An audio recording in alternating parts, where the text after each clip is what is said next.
Good morning, everyone.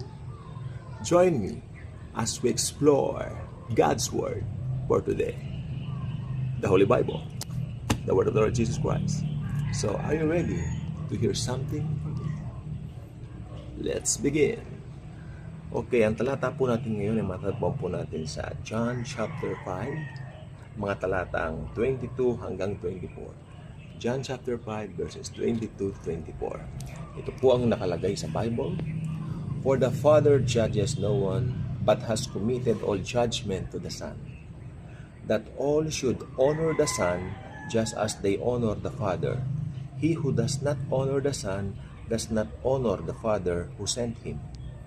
Most assuredly I say to you, he who hears my word and believes in him who sent me has everlasting life, and shall not come into judgment, but has passed from death into life.